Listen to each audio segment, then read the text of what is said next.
They got Tbull here. Today we got a game in the Orkan for it. It's a European Tier 6 destroyer Swirsky. Ship concealment rating. If you want double concealment builds in this game, you need Swirsky. European destroyer commander. He's available on the Biscuit. Very rarely available. Another Tier 6 destroyer. Friesland.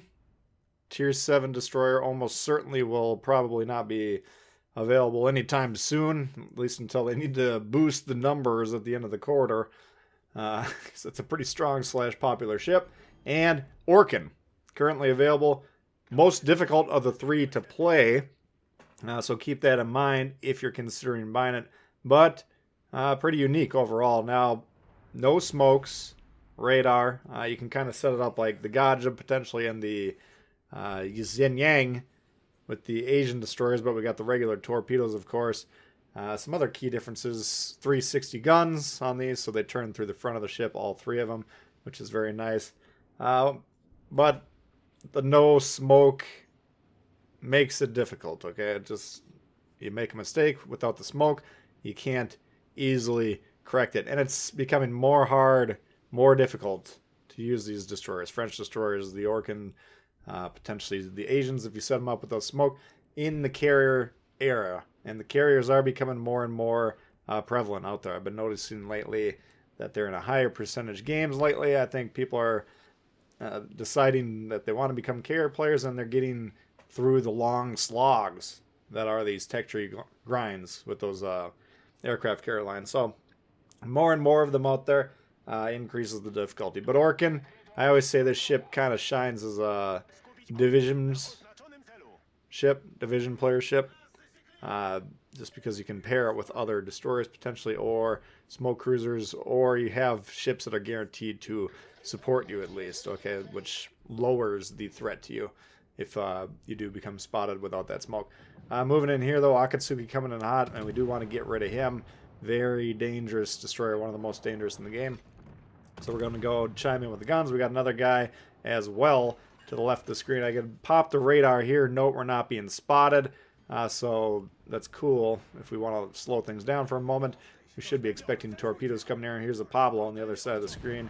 But really, we didn't react to the torps like we should have when we were expecting them. We should have turned harder, stopped sooner, whatever the case may be. But whammo, we lose about 40% of the health to open the match, and that's problematic. Now we got the radar going. We're trying to at least trade because we are at risk of going down here at this point in time. Kind of sitting dead in the water. We got a mines point blank range. Oh boy, this is not looking good. Akatsuki gets out of there alive, and it's looking more likely that we're going down than anyone else. So not the strongest opening here. Mines does have AP loaded. He likes to shoot it, and he does some damage. Luckily it wasn't HE. I think we probably would have been on the ropes at this point in time. Now we're definitely on the ropes. We're down to about a one shot in most instances. Torpedoes coming back there, but we run away from them before they go. We're considering shooting there as we're thinking, okay, we're probably going to die. Can we squeeze any more juice out of this lemon before it's discarded? But we get away fully, and checking the map, we're not really in danger of being spotted immediately, so we can kind of let the situation calm down for a minute here. And this is one of those games where, as a destroyer, sometimes you're going to die early in the match, right? It happens to everyone.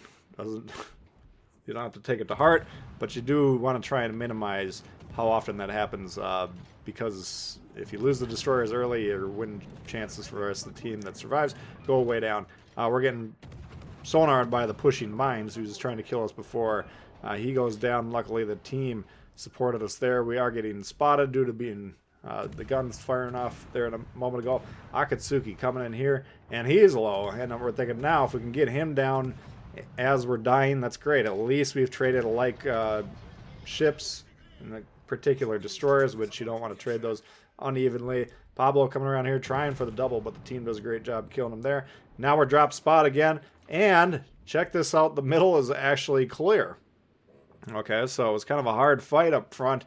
Not necessarily the best played open here. A little bit aggressive. Again, not having that smoke to disengage. A lot of support ships behind the Akatsuki, but with a little bit of luck and a little bit of help from the friends, we did survived thus far. And hopefully we can capture B here. That'll give us the 2 cap to 1 advantage. And that would be a nice start to this match. They're down to 1 destroyer. We got 2, albeit as soon as we're spotted, the team will be down to 1. We're basically dead for all intents and purposes, except for the fact that they actually need to finish us off.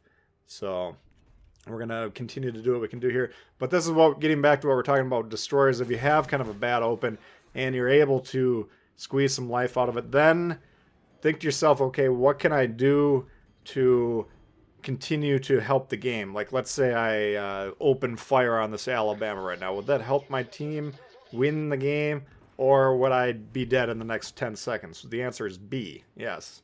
That would not help me win the game. I would be killed immediately, and then we could go on to the next game and quickly lose again, or get killed right away.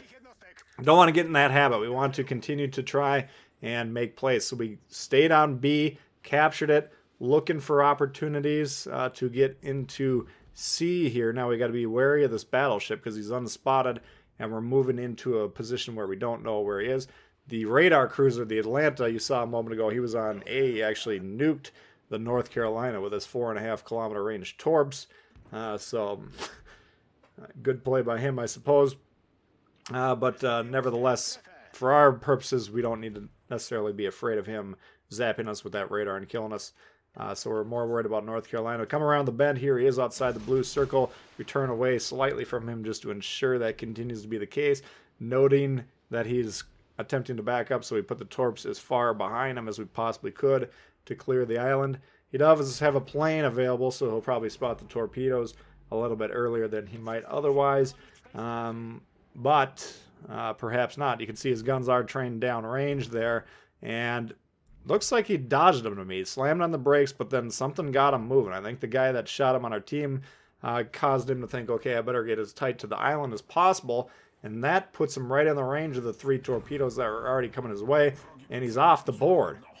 And now we got a nice ship lead here, and we're about to secure the east side of the map fully, and then we have a triangle, a scoring triangle. Anytime we get these 4 cap maps, if you can get the triangle, then you got a really strong position. Now, of course, once we secure this cap, the main objective will be how to continue to hold B, right? Because that will ensure that our score increases over time. And what are we doing? No, we're not going to open fire on the Atlanta. Are you serious? No, we're spotting.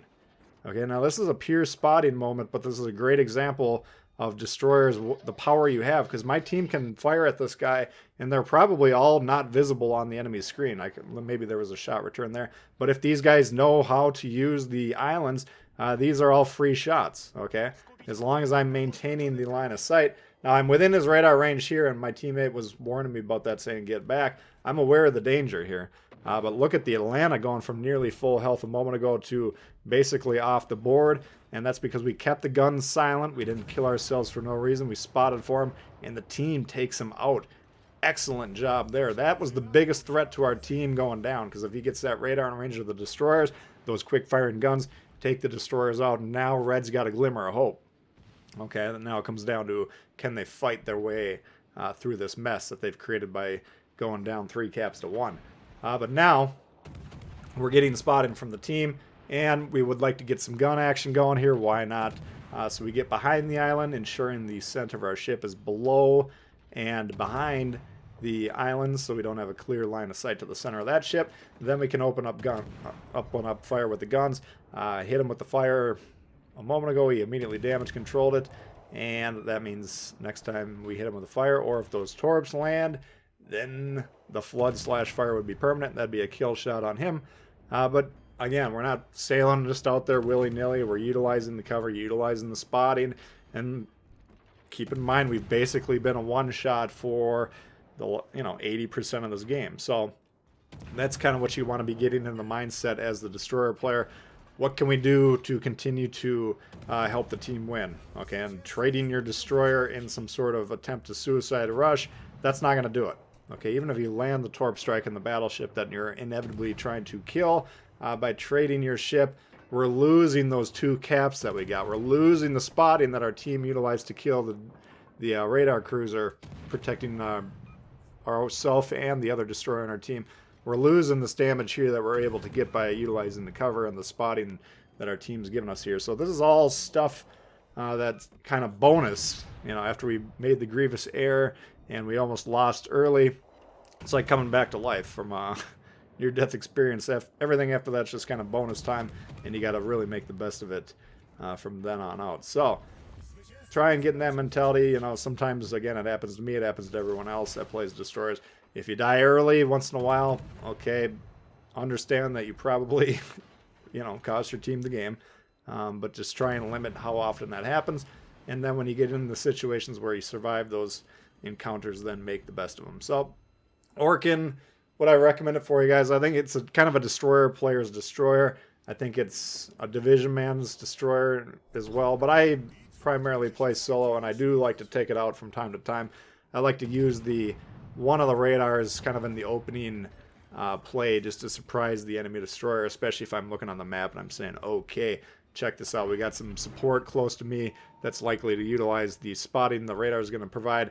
And if you can kill a destroyer right off the bat by kind of surprising them with the radar, that's a huge, strong play. And it's very demoralizing for the red team when they lose one of their destroyers before you even really spotted anyone on their team. So that's what I like about it the most. But we saw kind of the versatility here throughout this match. And even here's the radar. Like, we fired up the radar.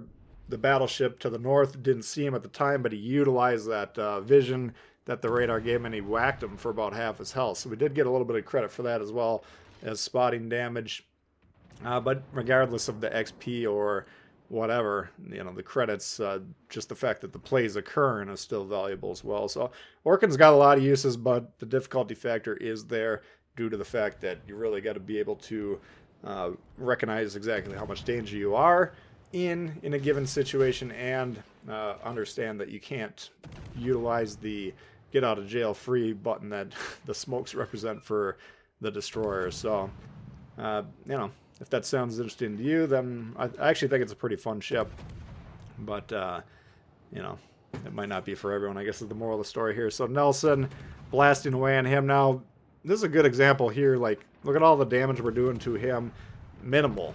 And this is destroyers. When we engage battleships, we got to understand most of our shots aren't going to do any damage there. And unless we're hitting the superstructure, we're basically just hoping for fires. Now, 3 caps to 1. It would be very hard for this team to throw this game at this point in time, so I wasn't that necessarily worried about making that play, and then they finished the game off there. But keep that in mind when you're deciding should I engage the battleship or not. That's a look at the Orkan for you guys. Hopefully you did enjoy it. If you did, please hit the thumbs up. New to the channel, consider subscribing. Questions, comments, leave below. Love to hear.